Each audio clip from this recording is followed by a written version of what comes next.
दोस्तों, कैसे एक जज साहब ने 12 लाख के एलिमनी के केस को महज 1 लाख रुपए में ही निपटा दिया।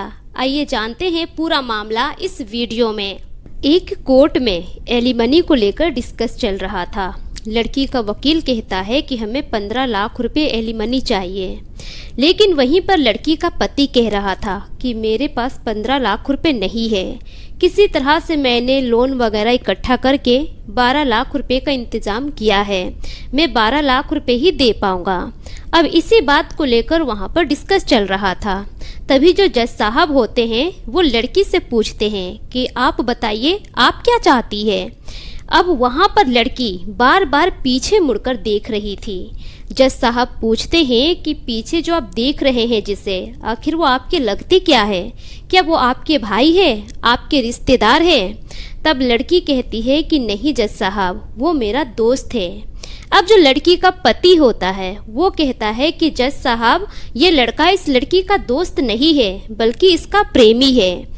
इसी की वजह से हम दोनों का आज तलाक हो रहा है। महज 7 महीने की ही शादी आज टूट रही है।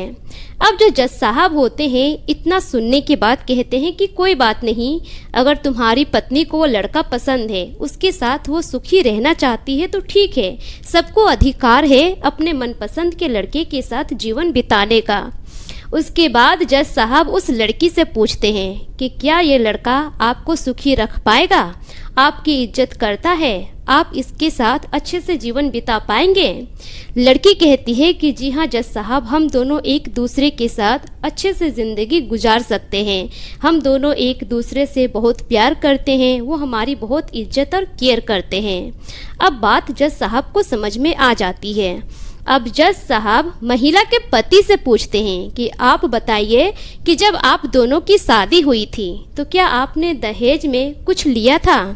तब जाकर महिला का पति कहता है कि नहीं जज साहब, मैंने तो कुछ नहीं लिया था, मैं दहेज के खिलाफ हूँ, लेकिन मुझे ससुराल वालों की तरफ से एक सोने का चैन और एक अंगूठी मिली थी जिसकी कीमत महज 70,000 रुपये होती है।